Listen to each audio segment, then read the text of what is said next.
प्यारे साथियों और देशवासियों, नमस्कार। इस वीडियो में हम यह बताने का प्रयास कर रहे हैं कि किस तरह से लोगों के मानसिक पटल पर किसी भी पार्टी का सत्ता सभी जगह पर है, यह प्रदर्शित किया जाता है और इस तरह लोगों के दिमाग में एक चीज डाली जाती है। अभी एक मानसिक पटल पर लोगों के यह डाला गया है सोशल मीडिया के जरिए, मीडिया के जरिए और विभिन्न प्रकार के प्रोपेगेंडा के जरिए कि विपक्ष भारत में शून्य हो चुका है, विपक्ष की कहीं सरकार नहीं है, पूरी जगह पूरी तरह भाजपा की सरकार है।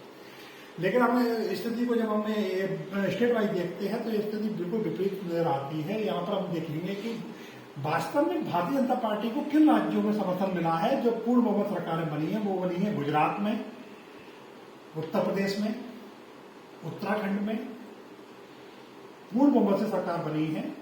लेकिन इसके विपरीत कांग्रेस की सरकार राजस्थान में बनी थी, मध्य प्रदेश में, छत्तीसगढ़ में, गोवा में पूर्ण बहुमत की सरकार बनी थी कांग्रेस की, और उसके सहयोगियों के साथ महाराष्ट्र में, कर्नाटका में और बिहार में सरकार बनी।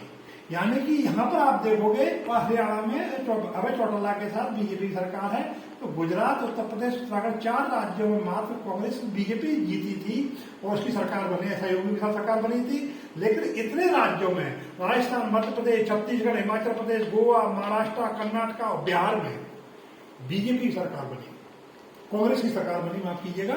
अब इस तरह से हम देखते हैं कि इतने बड़े राज्यों में सरकार बनी, लेकिन भारतीय जनता पार्टी को चुनाव के में सरकार बनाने के लिए 2 मौके मिलते हैं, बाकी पार्टियों को 1 मौका मिलता है। पहला मौका मिलता है जनता जनार्दन के पास, जिसमें वोट के जरिए जनता चुनती है, जैसे गुजरात में चुना, और दूसरे उससे ज्यादा जगह सरकार बनी है बाद में विधायकों की खरीद फरोख्त करके। इसमें आप देखेंगे कि कर्नाटका में खरीद फरोख्त हुई, गोवा में खरीद फरोख्त हुई, मध्य प्रदेश में 19 विधायकों की 22 विधायकों की खरीद फरोख्त हुई। साथ में हम यह देखें कि महाराष्ट्र में भी खरीद फरोख्त हुई।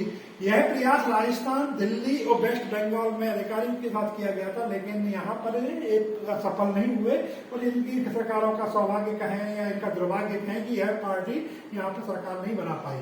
लेकिन जनता का इतने शीर्ष पर पहुंचने के बाद भारतीय जनता पार्टी, जबकि कांग्रेस मुक्त भारत का एक नारा और मिशन चल रहा था, उसके बावजूद भी कांग्रेस लगातार सत्ता बना रही है और बीजेपी उन सत्ताओं को वापस पिछले दरवाजे से धन बल से उनको तोड़ रही है। इसका ये बीजेपी इस तरह का करती कैसे है, इसका एक ताजा उदाहरण हम देखते हैं मेघालय में।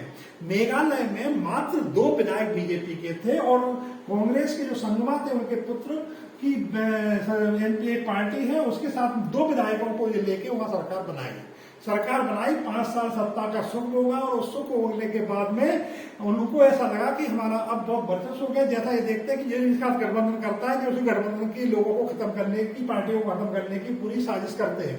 और मेघालय में इस चुनाव से पहले बाहर हुए पूरे 60 सीटों पर चुनाव लड़ा। पूरे दिग्गज प्रधानमंत्री, गृह मंत्री और इनके पार्टी अध्यक्ष पूरे जोर शोर से प्रचार अभियान किया मेघालय में, और यह बोला कि यह मेघालय की जो संगमा सरकार है वो सबसे भ्रष्ट सरकार है। लेकिन जब 60 सीटों पर चुनाव लड़ा और मात्र 2 विधायक इनके जीते, बिना समर्थन मांगे ही उसी भ्रष्ट सरकार को समर्थन दे दिया और बड़े ताम झाम से इनके दिग्गज लोग उसके शपथ, मेघालय की सबसे भ्रष्ट सरकार जिसको कह रहे थे, उसके शपथ ग्रहण में गए। इस तरह से एक राज्य और जोड़ दिया गया, लेकिन मात्र इसमें जिनके 2 विधायक थे इस राज्य को जोड़ दिया गया कि हमारी यहाँ सरकार है। इसी तरह से इन्होंने पूरे देश में अपनी सरकार सत्ता का लालच इस तरह से दिखाया जाता है और इस तरह लोगों के दिमाग पे डाला जाता है कि पूरा वोट इन्हीं को मिल रहा है, जिससे कुछ न्यूट्रल वोट इनके तरफ आते हैं। तो इस तरह से हमने बताने का प्रयास किया कि कांग्रेस मुक्त नहीं है, अब धीरे धीरे भाजपा मुक्त हो रही है। भाजपा की इतनी सत्ता का ईडी, सीबीआई का दुरुपयोग करने के बावजूद भी विपक्ष के लोग निडर होकर खड़े हुए हैं और जनता लगातार उनको समर्थन दे रही है। इसका एग्जाम्पल ये है।